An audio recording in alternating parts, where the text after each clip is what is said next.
Ele é professor, ele é teólogo, ele é jornalista, ele é professor de idiomas, ex-pastor e é professor da nossa escola da fé.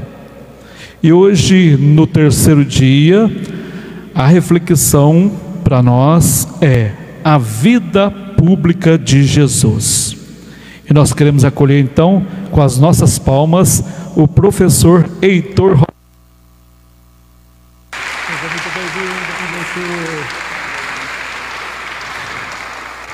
Eu quero convidar todos a ficar de pé e para a gente fazer a oração do Espírito Santo, tanto para nós como para o Heitor também, pedindo as luzes do Espírito Santo, que Ele abra o nosso coração, abra a nossa mente, a sua graça, para que tudo que for falado aqui seja primeiramente para a honra e glória de nosso Senhor Jesus Cristo e também para o nosso aprendizado, o nosso crescer na fé, que é por isso que nós estamos aqui, para aprender, como disse o Padre João, para aprendermos mais um pouco. Nunca vamos saber de tudo, né? Mas se a gente não procura conhecer, a gente não ama. Se a gente não conhecer Jesus, a gente não o ama. E Ele merece todo o nosso amor. Rezemos a oração do Espírito Santo. Vinde, Espírito Santo, enchei os corações dos vossos fiéis e acendei neles o fogo do vosso amor. Enviai o vosso Espírito e tudo será criado, e renovareis a face da terra. Oremos. Ó Deus, que instruíste os corações dos vossos fiéis com a luz do Espírito Santo, fazei que apreciemos retamente todas as coisas, segundo o mesmo Espírito, e gozemos sempre da sua consolação. Por Cristo Senhor nosso. Amém. Seja muito bem-vindo, professor. Obrigado, querido. Graça e paz, amados. Tudo bem? Que bom podermos estar aqui hoje, não é verdade? E a gente, quando chega, é claro que a gente gostaria de ver aqui todos os bancos lotados, cheios de pessoas. Mas eu quero que você saiba o que eu já sei. Quem está aqui foi escolhido por Deus para estar aqui. Amém? Então saiba que você não está aqui à toa, não foi você quem decidiu, mas foi o Espírito de Deus que a trouxe para ser abençoado. Amém? Graças a Deus por isso. E é muito bom saber que nós temos a oportunidade de aprender um pouco mais desse Deus, que além de ser maravilhoso, é um nosso Deus. E a gente aqui com propriedade pode neste momento dizer que Ele é um nosso Pai, um nosso Senhor. Amém?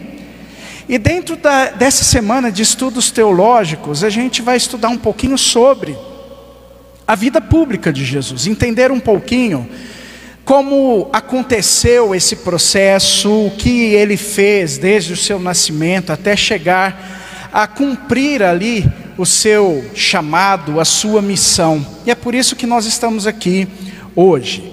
Nós sabemos, nós acompanhamos já no Evangelho de Lucas, quando ele relata que a Maria, justamente a revelação a Maria, mãe de Jesus, Nossa Senhora, como se daria, como aconteceria o nascimento de Jesus. E Jesus, ele nasce em um momento em que Roma já havia estado e alcançado muitos povos. O domínio romano estava no seu auge. Já havia conquistado o norte da África, já estava na Europa, e Jesus nasce dentro desse contexto. E é muito interessante nós termos esta ideia, porque era justamente o Império Romano, que nós sabemos que havia ali muitos deuses, havia ali muito poder em jogo, e dentro disso Jesus nasce, agora para revelar-se como o Messias prometido, primeiro para os judeus, depois para os romanos. Na sequência, para os gentios, aqueles que não faziam parte nem do poderio, que eram os romanos, nem muito menos dos judeus, cuja igreja vem sido prometida e alimentada pela fé dos nossos pais, como Abraão, Noé, Moisés. E depois surge o Evangelho de João, trazendo então agora já para os convertidos, para a igreja estabelecida de Cristo, a teologia. E aí nós nos deparamos com a vida de Jesus. Ele nasce em Nazaré, lá na Galileia. E aí ele passa 30 anos, apenas com uma única menção, aos 12 anos de idade. Era comum uma forma de batismo do povo judeu, a circuncisão. Isso acontecia com os meninos pequenos, aonde ali no seu órgão genital havia um prepúcio, uma pelinha extra, e então se levava diante do sacerdote e com uma pedra, pum, batia em cima, circuncidava, e aquele era o batismo. Significava que aquela criança agora pertencia ao povo de Israel, ao povo de Deus. E aí nós temos uma passagem depois, quando Jesus, aos 12 anos de idade, ele se encontra na festa em Jerusalém, e quando seus pais, Maria e José, estão retornando, ele vai e desaparece. Ele vai e se perde. E quando Maria e José se dão por si, porque era uma festa muito grande, celebrada por todos os judeus, eles saem à procura de Jesus, e quando eles retornam a Jerusalém, Jesus está dentro da sinagoga, ensinando aos mestres. Isso é muito forte na cultura judaica. O papel do pai e da mãe era de ensinar aos seus filhos as leis de Deus. Será que aqui o seu filho, hoje, aos 12 anos, teria condições de nos ensinar alguma coisa a respeito de Deus? De WhatsApp, game, TikTok, eu sei que tem, mas e a respeito de Deus? Olha, Heitor, mas era porque Jesus era Deus. Não justifica, porque Jesus se encontrava ali, ele estava na posição de homem, de ser humano, e todo o conhecimento adquirido por Jesus foi adquirido graças à atitude e à vida dos seus pais, de Maria e de José, que entenderam o seu chamado e o seu ministério. Você entende o teu chamado e o teu ministério? Para com o seu filho, para com a sua filha, para com o seu neto, para com a sua geração? Fica tranquilo que as desculpas, tanto eu quanto Deus, já sabemos de cor e salteado. Quais são? Eu não gosto muito do padre, não tenho muito tempo, levo uma vida corrida, eu vou à missa somente aos domingos e é muito pouco, eu não sei, eu não tenho base teológica. E aí a igreja vem e oferece uma semana de teologia, vem e oferece uma escola da fé, e são poucos os que participam, não é verdade? Mas tudo bem, tudo isso vai ser lembrado na volta de Jesus, e aí você decide se as tuas desculpas serão aceitas ou não. Mas o importante, aqui e agora, é entendermos que mesmo falhando, há tempo para recuperar. E essa recuperação acontece através daquilo que nós chamamos oração. Porque oração leva a comunhão com Deus. E comunhão com Deus leva a vida e vida de santidade. Talvez você nem consiga dar um testemunho real vivo para o seu filho, de que vale a pena seguir a Cristo. Ele talvez olhe para você e veja, puxa vida, será que vale a pena? E quando eu digo isso, não só filho carnal, mas filho espiritual também. Aqueles que chegaram até as minhas mãos para que eu pudesse falar do amor de Deus, e eles se transformaram em filhos espirituais, e que através do meu testemunho, da minha vida, eles são edificados, eles são criados na palavra de Deus. Amém? Então pensa, reflete um pouquinho. E quando a gente percebe que Maria e José entenderam o seu ministério, Jesus foi criado dentro da fé, e aos 12 anos ele sai a ensinar. Depois disso, nós não temos nenhum outro relato. Entretanto, Marcos, no capítulo 6, versículo 3, diz que Jesus, ali falam que as pessoas reconheciam a Jesus como o carpinteiro. Então nós entendemos que Jesus seguiu a profissão do seu pai José, como carpinteiro. Então, com toda certeza, ele já fazia móveis, já construía, mexia com madeira, com toda a criatividade. Aí, aos 30 anos aproximadamente, Jesus, ele deixa a sua profissão e assume a sua missão, o seu ministério. E talvez você pergunte, Heitor, mas por que somente aos 30 anos? Porque para o judaísmo, um homem somente se tornava homem maduro depois dos 30 anos. E essa maturidade, somente por esta maturidade que ele conseguiria exercer o papel de instrutor, de professor, inclusive ter discípulos. Antes disso, Jesus, se tivesse já iniciado a sua missão, ele não seria levado a sério, seria um adolescente, um jovem que está vivendo aí, no afã da sua juventude, a pregar, e não teria crédito.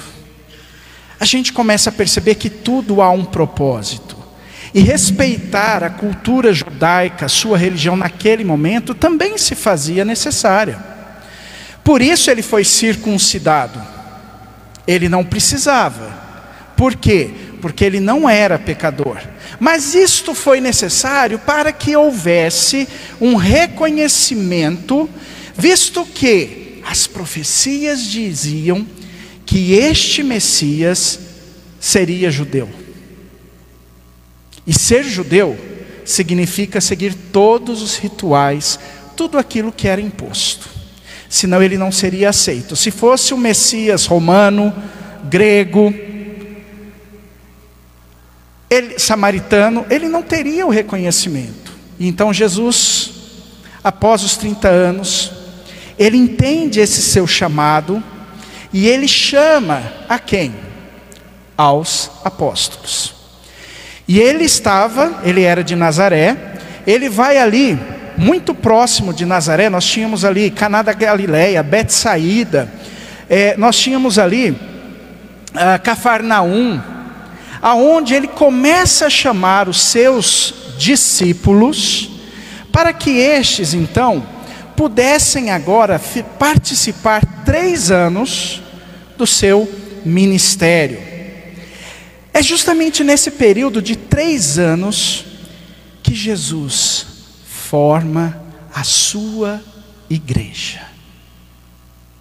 Nós sabemos que no Novo Testamento não havia igreja, havia o tabernáculo, aonde o sumo sacerdote se apresentava diante de Deus para cumprir os ritos, os sacrifícios de animais, para que Deus pudesse olhar para o povo e estender a sua misericórdia diante da sua justiça.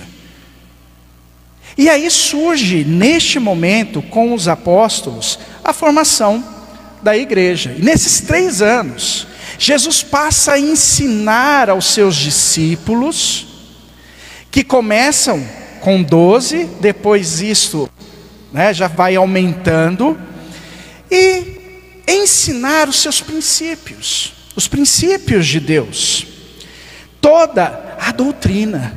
E é nesse momento que surge lá em Mateus capítulo 5, 6 e 7, o Sermão da Montanha. Para os teólogos, esse momento é chamado da constituição do reino de Deus, o Sermão da Montanha.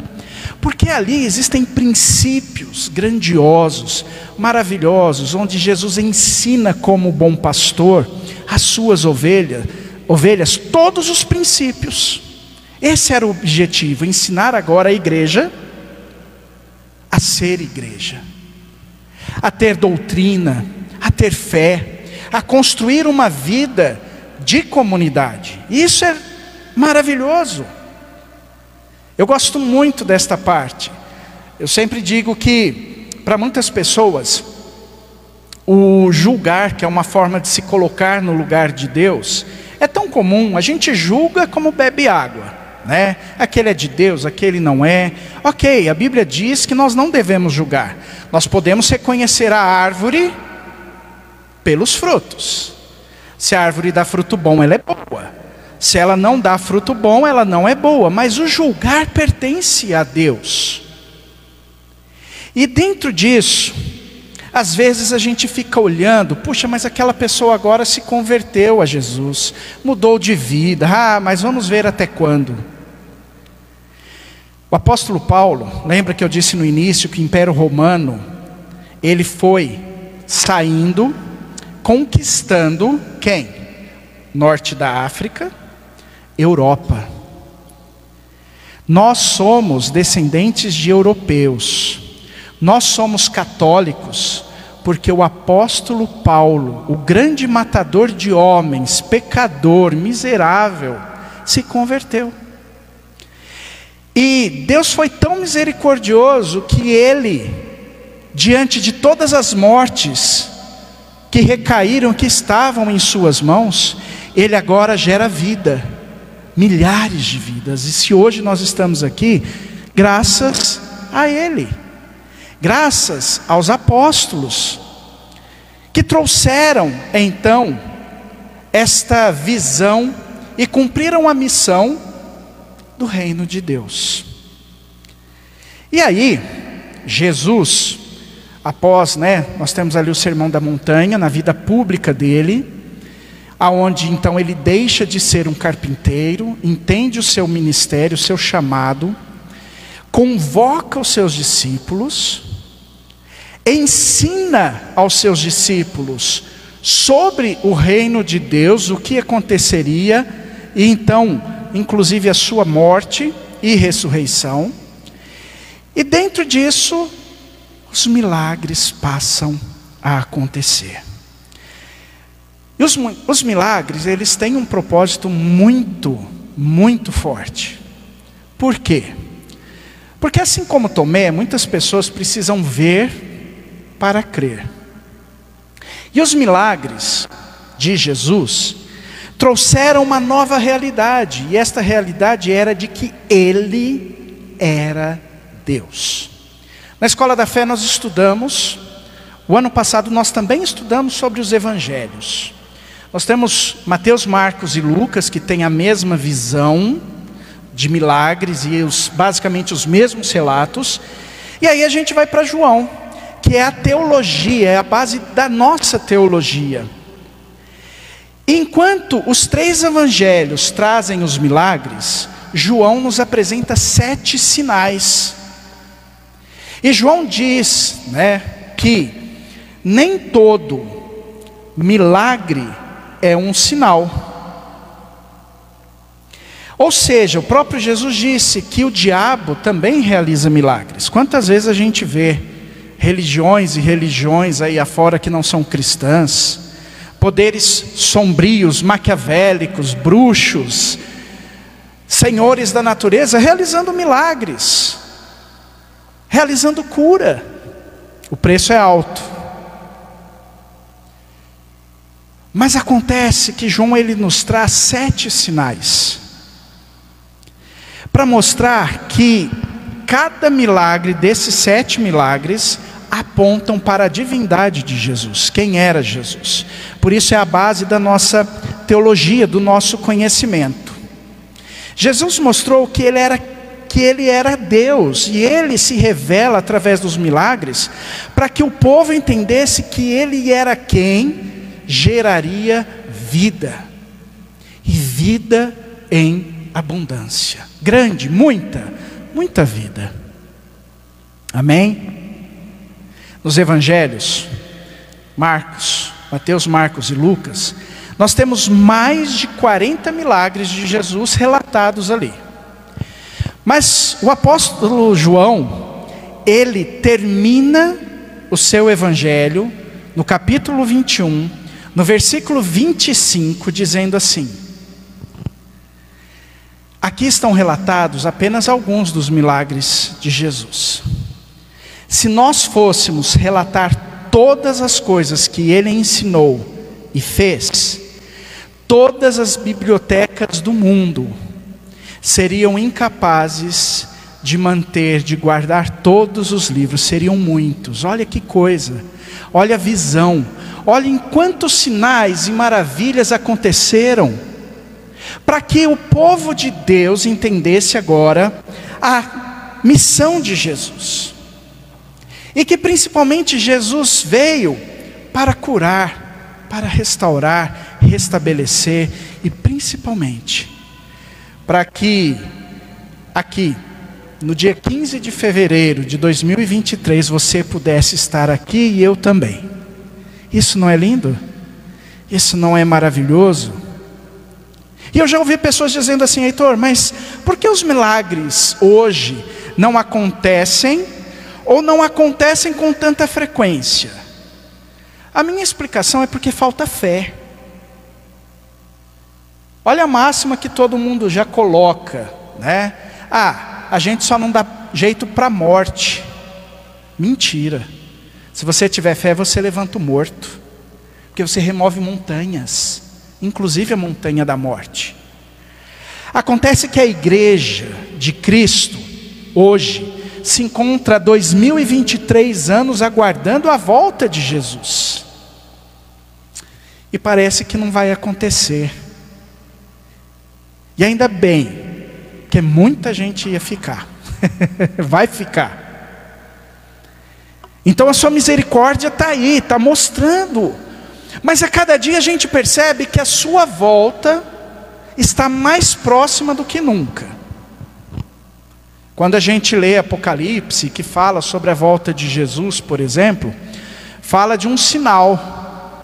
Alguns que é o sinal da besta, aquela coisa toda que Apocalipse fala. Mas e fala inclusive de uma marca. E alguns falam de chip implantado no corpo. Bobeira, o chip já está aqui. As pessoas não vivem mais sem isso. E isso tem roubado nosso tempo de oração, nossa vida com Deus. Só faz um teste. Quanto tempo você gasta falando, vendo, mandando mensagem? E com quanto tempo você gasta falando com Deus? Simples assim. E aí a gente percebe que Jesus, ele cumpre o seu ministério realizando milagres maravilhosos. Todo milagre é maravilhoso. Mas ele ressuscita Lázaro depois de 4 dias morto. Ele vai, como o padre João disse a respeito lá do cego, ele cospe. Era um unguento que se era utilizado na época. Ele vai e ele cura leprosos. Ele fala para Jairo, teu xará, que a filha dele estava viva, curada. Ele vai e faz aquele paralítico que cria que precisava entrar lá no tanque de Betsaida para ser curado, que não precisava da água, ele precisava unicamente de Jesus. E é este que fez milagres, é o mesmo que continua a fazer. E eu gosto muito de dizer que Deus, Ele é mestre em milagres. Ele cura, Ele liberta, Ele tira o câncer. Ele faz. Mas a única coisa que Ele não faz, e que para mim é o maior milagre, é de fazer com que você se volte para Ele. O amor dele vai te constranger. Vai chegar um momento da tua vida que você não tem para onde ir. E aí você olha lá no fim do túnel aquela luz, como aqueles homens e os discípulos viram. E você vê que aquela luz é Jesus. E aí você olha para a cruz e você vê muito amor envolvido e amor por você. Eu quero que você entenda que dali a morte para o pecado vem para a ressurreição. Ou seja, nós morremos para viver. É aquela matemática que eu sempre gosto de falar. A matemática de Deus, onde não tem nada a ver com a nossa matemática. Aquela que muitas vezes a gente tem que perder para ganhar ou ganhar para perder. Aonde na verdade, são 4. 3, mais eu. Eu, o Pai, o Filho e o Espírito Santo. Olha que matemática linda. E isso tudo nos foi dado diante do ministério de Jesus, trazendo aqui dentro da terra, dentro dos céus, dentro da igreja, mostrando que Ele era e é o Senhor. Olha que interessante, o Senhor de todas as coisas. Até Satanás,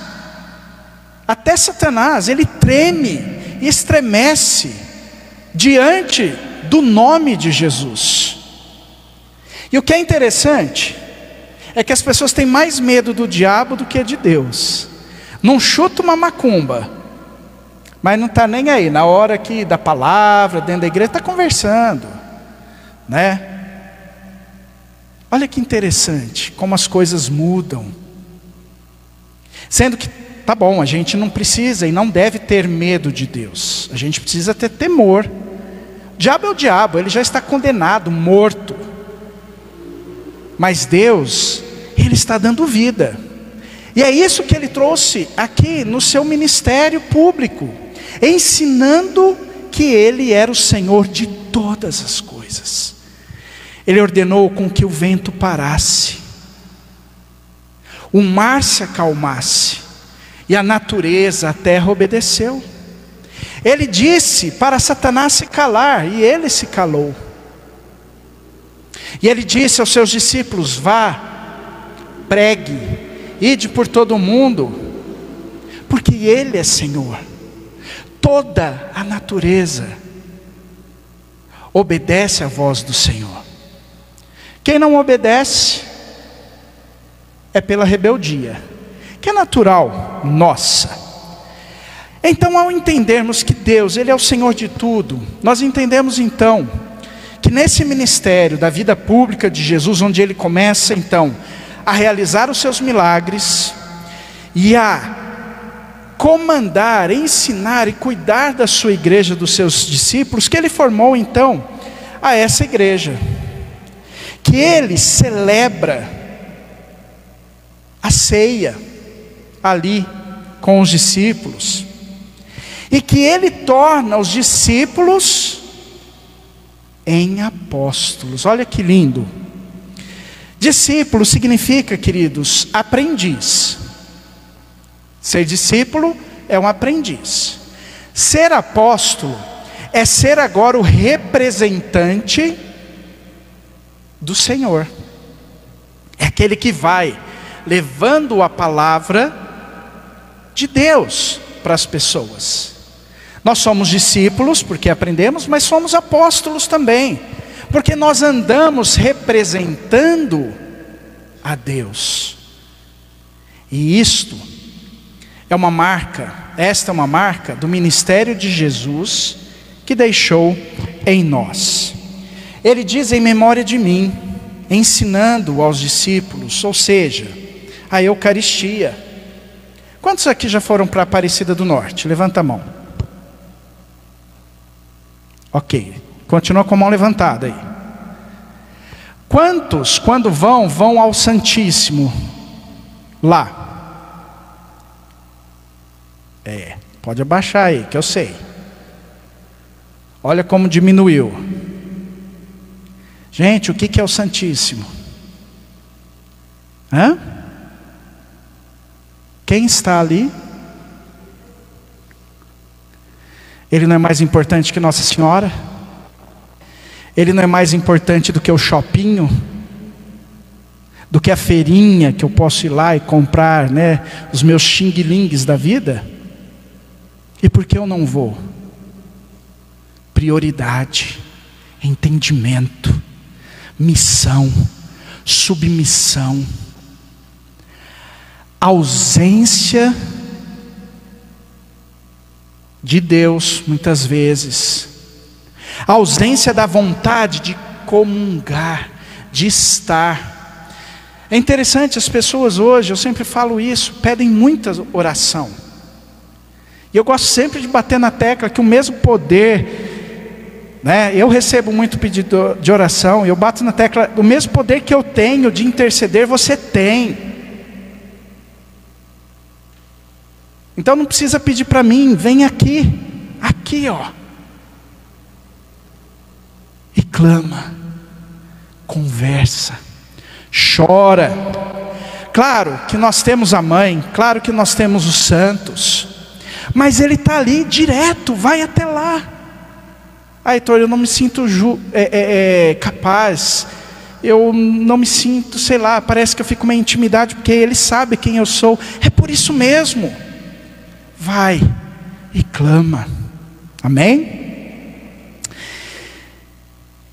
Deus, além de instituir, né, Jesus, além de instituir ali a Eucaristia, Ele ensina aos seus discípulos, aos seus apóstolos, irem por todo o mundo e pregar o Evangelho. Hoje aqui, se a paróquia, né, se o Padre João decidisse colocar um outdoor com a tua foto, né, um por dia, dizendo assim: seja um cristão verdadeiro como a Helena é. A Helena deixaria? Jairo, tua foto está ali. Bernadette, Tiana, Carol, né, Carol? Vamos pôr um outdoor ali e diga: olha, siga Jesus como esta pessoa. Ai, dói pensar desse jeito, mas é necessário. O que eu quero que você entenda é que Jesus, Ele institui a igreja católica, apostólica. Católico significa universal. Só para vocês terem uma ideia, o Vaticano, ele é o menor país do mundo. Menor. E ele tem o que nós chamamos aqui de núncio apostólico, 180 embaixadores no mundo. É o Estado, é a nação que mais possui representantes no mundo. O nosso representante, Dom Giancarlo, se encontra lá em Brasília. Ele é o embaixador do Papa, o representante. Tudo que tiver que ser tratado em nível de igreja católica, universal e apostólica e romana, é com ele. E dentro desse trabalho nós temos mais de 4.000 bispos, que são os discípulos. Sabe o que isso significa? Aquilo que Jesus disse e ensinou aos seus discípulos e nos ensina, que as portas do inferno não prevalecerão sobre a vida da igreja. Pode vir pandemia, pode vir míssil da Rússia, eu quero te dizer, pode vir o comunismo, eu quero te dizer que a igreja de Cristo nunca acabará. Ela permanecerá até a sua volta, quando seremos recolhidos, amém? Então não tenha medo, apenas se preocupe se nessa volta a gente vai subir, a gente vai estar junto. É por isso que a gente está aqui hoje, para viver uma vida e uma vida de santidade, de separação. E foi o que Jesus trouxe aqui para nós. Por isso eu queria que você entendesse que essa área, na teologia tem um nome complicado, se chama Cristologia, estudo de Cristo. É importante a gente saber, é importante a gente entender como cristãos, quem é o nosso Senhor. A igreja evangélica, ela surge em 1517, ela só tem 500 anos. As igrejas como Mormon, como Testemunhas de Jeová, que não são cristãs, surgiram aí há 100 e poucos anos. O Espiritismo surgiu há mais ou menos aí, vamos colocar quase 200 anos. E a nossa igreja faz 2023 anos que surgiu. E aí a gente ainda fica em dúvida quanto à nossa fé, não é? Eu não creio em reencarnação, mas daí quando um parente morre, para de repente me dar um pouquinho mais de conforto, eu passo a acreditar. Simples assim, porque vai me dar conforto. Ao invés de pensar na nossa fé. Quem dera se Deus já me levasse hoje, aqui e agora. É o que eu anseio. Isso não é um sentido de suicídio. É uma alegria de estar na presença dEle, tirando todo o meu pecado, tudo aquilo de ruim que existe dentro de mim, no meu DNA, eu poder estar diante dEle. Então, se alguém não entendeu ainda, está na hora de mudar, que a morte não existe para a gente, existe a separação física, corpo. Mas um dia a gente vai estar com Ele. E essa é então a diferença. O Papa João Paulo II, ele instituiu dentro do rosário, nós temos ali os mistérios gozosos, que falam da infância de Jesus, nós temos ali sobre a paixão de Jesus, os dolorosos, depois da glorificação, que são os gloriosos, e ele institui exatamente o mistério do ministério público de Jesus, para que a igreja pudesse reviver e entender isso. E aí quando a gente vai, primeiro a gente começa com o batismo. O batismo de Jesus, esse é um tema muito vasto, mas para a gente entender rapidamente aqui, que começa o ministério de Jesus com o seu batismo. E o batismo de João não era um sacramento como para a gente é hoje.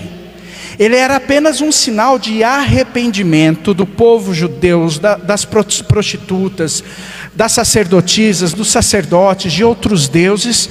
E João estava ali, apregoando, chamando, conclamando ao batismo na água, para que as pessoas confirmassem o seu real arrependimento.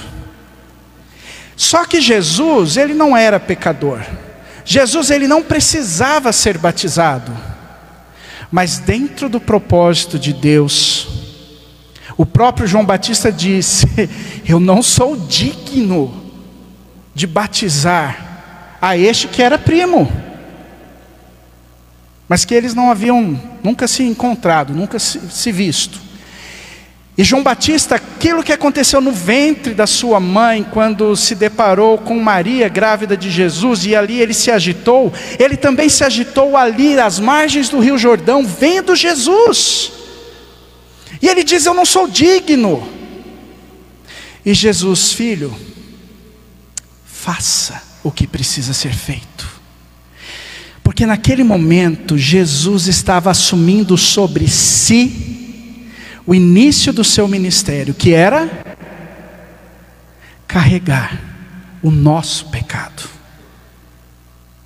Ele reconhece através ali. E quando ele é batizado, ocorre a primeira manifestação daqui, pública,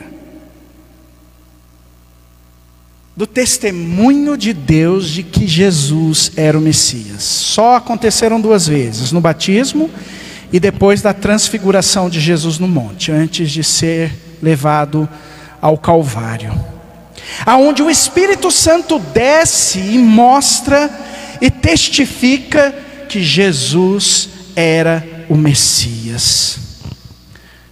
E aí é utilizado que o Cordeiro de Deus que tira o pecado do mundo. Questão de horário, para o povo judeu, eles contavam o dia das 6 horas às 6 horas. Então o sacerdote, ele oferecia o sangue de 2 cordeiros, um às 6 horas da manhã e um às 6 horas da tarde. Esse cordeiro tinha que ser puro. O que significava ser puro? Não podia ter mancha, marca nenhuma de imperfeição, tinha que ser ali perfeito. E quando João declara que ele era o Cordeiro, o apóstolo João, o Cordeiro que veio tirar o pecado do mundo, ao receber o batismo de João, ele se coloca nesta posição, no seu ministério, que o que fosse acontecer, que o que aconteceria dali para frente, era para o perdão e a expiação dos nossos pecados. E quando Jesus, ele aceita o batismo de João, ele aceita a sua missão, e ali é inaugurada a sua missão de servo sofredor, aquele que morreria. Ele se fez solidário, Jesus se fez solidário ali. Ele cumpre toda a justiça de Deus, assume o pecado nosso, da humanidade, e ele se torna a fonte do Espírito Santo sobre a vida da igreja que nasce. Amém? A vida da igreja que nasce há 2000 anos atrás, é essa que nós estamos aqui.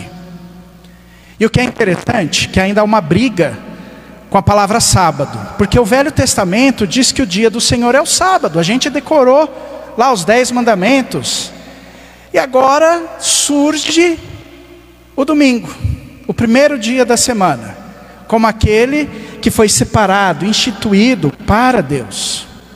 O que acontece é que o sábado, ele foi criado como o fim da criação. Por isso era o 7º dia. E o primeiro dia, ele foi criado para o início da nova criação, que é a igreja do Senhor Jesus. Amém? Que é justamente o dia ali, da ressurreição de Jesus. E nós vemos que o batismo, ele nos une a Cristo, ele nos dá novamente acesso. Através da morte, nós temos vida, nós ressuscitamos, nós morremos para o pecado, e agora, com a ressurreição, nós nos encontramos nos braços do Pai. Na sequência, depois do batismo, acontece o que? A tentação de Jesus, lembram disso? Ele vai lá para o deserto. Gente, o número 40, ele não é próximo, é apenas o número 40, ele é utilizado para dizer que foi um grande período. Então quando se fala que o povo de Israel, ao sair do Egito, gastaria apenas 4 dias para entrar em Canaã, na terra prometida, e ele demora 40 anos, e demora 40 anos por quê? Porque o povo de Israel saiu do Egito, mas levou o Egito dentro do seu coração. Por isso, a sua rebeldia, a sua teimosia, os fizeram perder a bênção, porque só 2 entraram na terra prometida. 40 anos. E às vezes você está deixando de ser abençoado, de ter a prosperidade, de alcançar a bênção, de chegar aqui. na terra prometida, lugar onde mana o maná, né? Leite e mel, porque o Egito ainda está dentro de você. Os ídolos, o pecado, quando a gente fala do Egito é isso, coisas que eu não quero abrir mão. E aí a gente está lá, e você pode ficar tranquilo que você vai continuar, enquanto não reconhecer que Deus é Deus. Mas o que a gente aprende aqui na tentação de Jesus?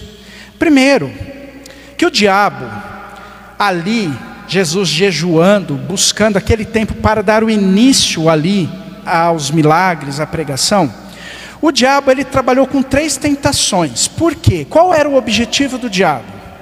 Retirar de Jesus a filiação. O objetivo de Satanás foi tirar Jesus do seu caminho. Por quê? Porque ele sabia que uma das coisas mais fortes e poderosas na vida de alguém para tirá-lo do caminho de Deus é o quê? O orgulho, a ganância, a vontade de ser igual a Deus. E aí, nessa tentação, a primeira foi a fome, né? O diabo chega para Jesus e fala o quê? Você está com fome? Pô, você tem todo o poder aí, transforma a pedra em pão. Alguém aqui conhece aquela canção, muito famosa nos anos 80, né? Michael Jackson e uma turma toda cantaram lá, We Are The World. Tem uma parte, e Michael Jackson ele era testemunho de Jeová, tá? Então a gente entende o que ele quis colocar. Ele disse, ele que fez a letra, ele diz num momento assim: nós precisamos ajudar as crianças e fazer o que Cristo fez, transformar pedras em pães. Olhem a heresia. Jesus não transformou pedra em pães. Ele não cedeu à tentação, porque ele entendia que o seu ministério dependia dele ser humano aqui e não exercer o papel como Deus. Então ele diz, Satanás, e aí Jesus cita a Bíblia, né? Dizendo assim, olha, nem só de pão viverá o homem. A segunda tentação foi tentar a Jesus quanto à sua fé. E aí é interessante que o diabo, né, ele fala assim, você está aqui, você está sofrendo, né? Levou para um monte lá, né? E mostrou, olha só, tudo que tem aqui é meu, eu dou para você. E Jesus, o diabo citou inclusive uma passagem, o diabo conhece a Bíblia. Tem ateu que não acredita nela, mas o diabo, por incrível que pareça, sabe.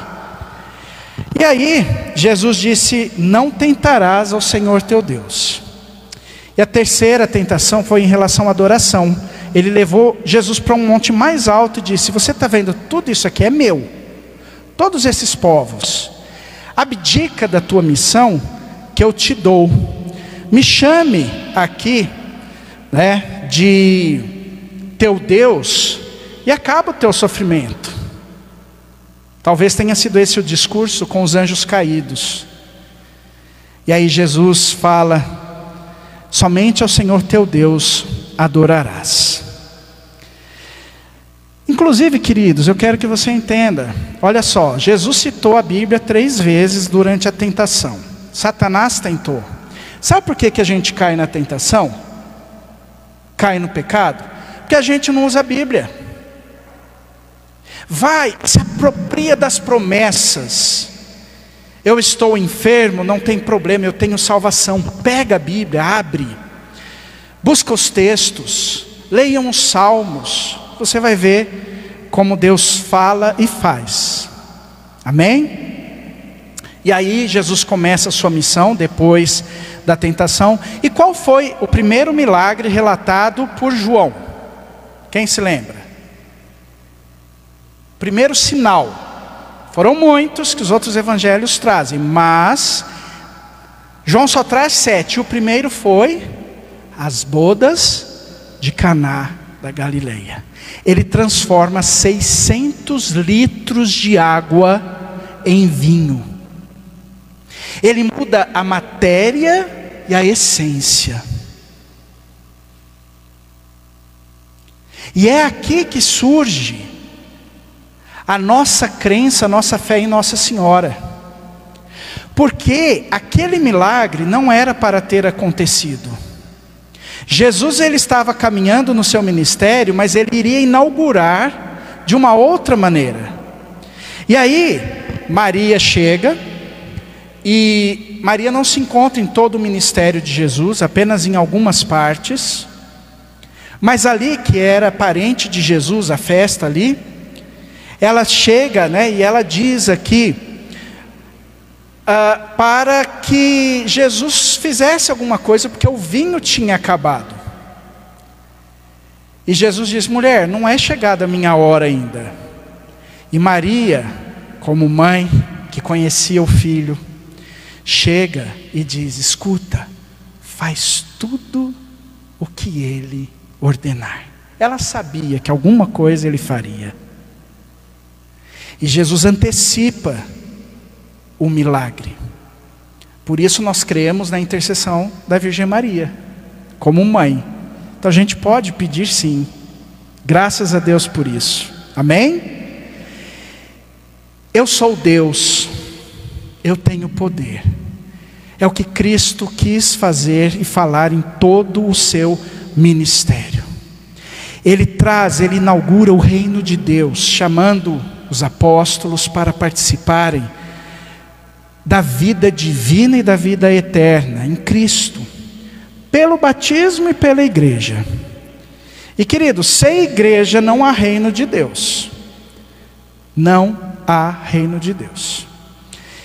A igreja, ela é o germe, é aquela que faz florescer o reino de Deus. E aí, Jesus no seu ministério, já partindo, para quem que ele dá, para quem que ele entrega a igreja? Para Pedro. Eu quero que você entenda que a pessoa com P maiúsculo da igreja é Jesus, e as pessoas com P minúsculo somos nós. É o que eu gosto sempre de dizer, que a igreja, ela é divina, ela é santa e ela é pecadora. Ela é santa porque pertence a Deus, mas ela é pecadora porque nós estamos aqui. E aí a gente começa a dar desculpa, porque o padre é pecador, porque bispo peca. Somos seres humanos, mas isso não exclui a igreja, só fortalece, porque a gente entende que sem Jesus nós não vamos alcançar o céu. Ele manifesta o reino de Deus no seu ministério público. Ele expulsa Satanás, que perde o poder diante dos milagres. Ele convoca a igreja e diz: olha, a partir de hoje vocês expulsarão demônios, pisarão em serpentes, pode chutar macumba, fica de boa. Não é isso que importa. O que importa é que você vá, é que você pregue, é que você viva. E aí, após ele ensinar isso e deixar a igreja nas mãos de Pedro, que depois chegou através de toda a história, hoje aqui, Jesus então ele traz a Páscoa, ele traz a cruz, que através da sua morte e ressurreição, inaugura o reino de Deus para todo sempre. E o que é interessante, que Deus sempre deixa claro que o reino de Deus é dos pobres e dos pequeninos. Eu sempre digo que existem 3 coisas que derrubam um homem, inclusive aqueles que estão na liderança da igreja: dinheiro, sexo e poder. E o poder é o pior de tudo, porque traz dinheiro e traz sexo. E dói no meu coração quando eu vejo ali, conversando com pessoas, dizendo assim: a família de tal manda na igreja.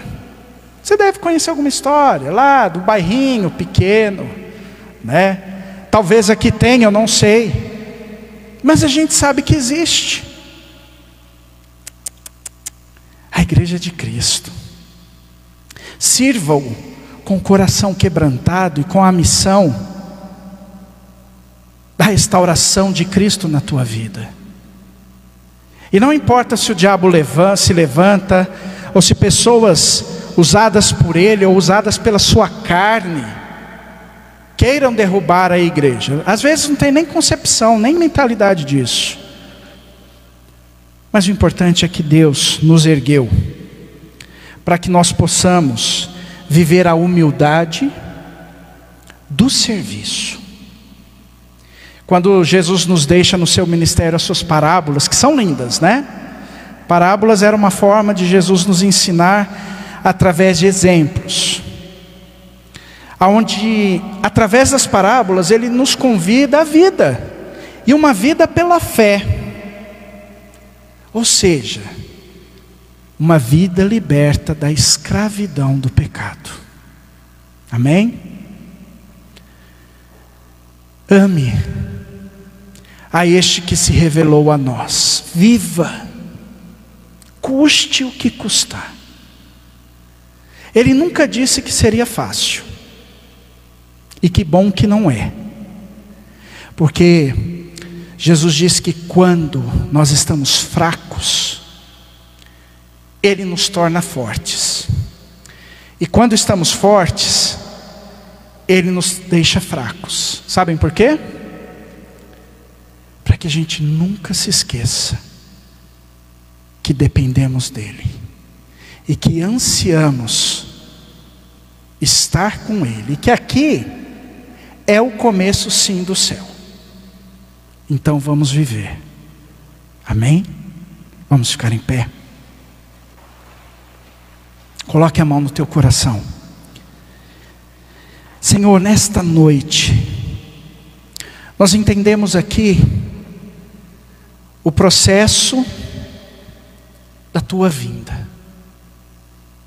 Do porquê hoje nós conseguimos te chamar de nosso. E do porquê o Senhor pode me chamar de teu, nos chamar de seus. Porque através da tua obediência se fez homem e servo, para nos mostrar que é possível. Então nos ajude em teu nome a sermos exemplos de santidade, humildade, submissão, como missionários do Senhor. Em o nome do Pai, do Filho e do Espírito Santo. Amém. Que o Senhor nos abençoe. Amém? Gratidão, queridos. Amém.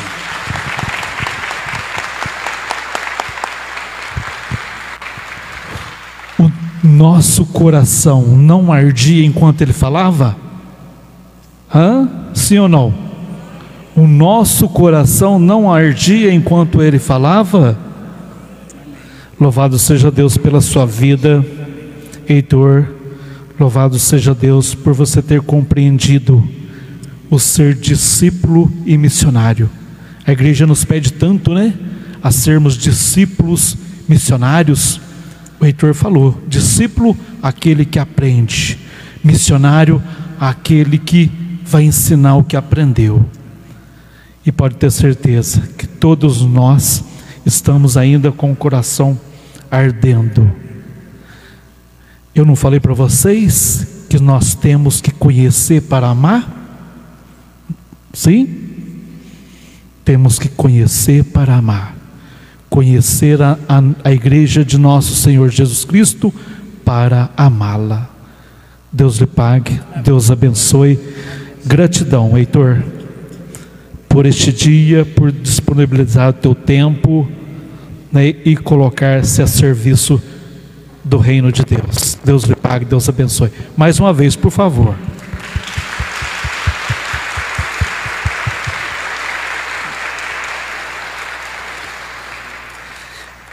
E eu quero convidar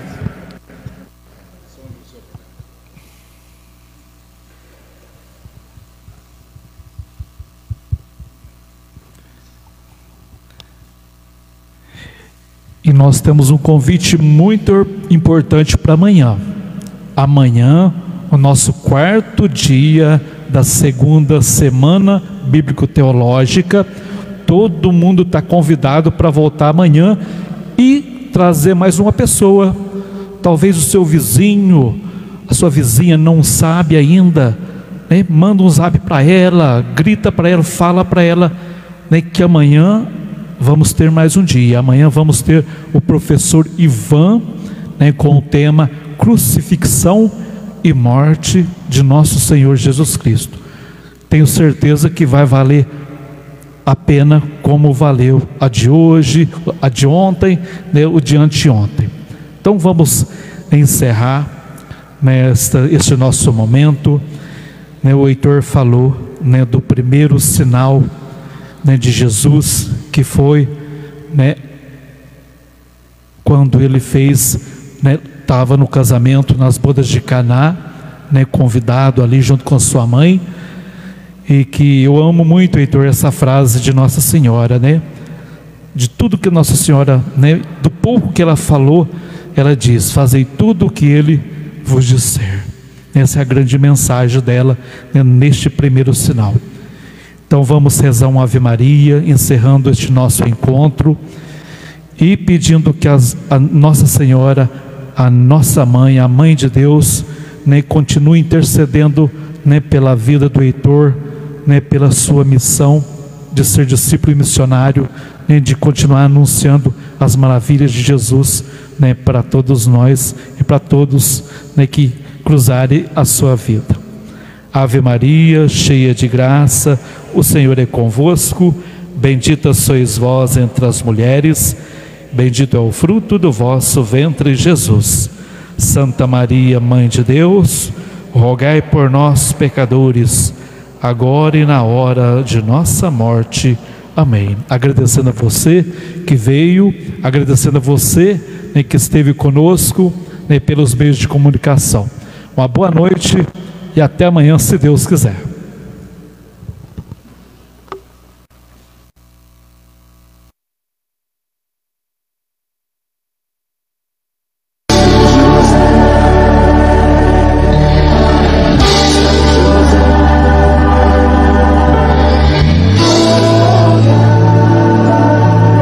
São José.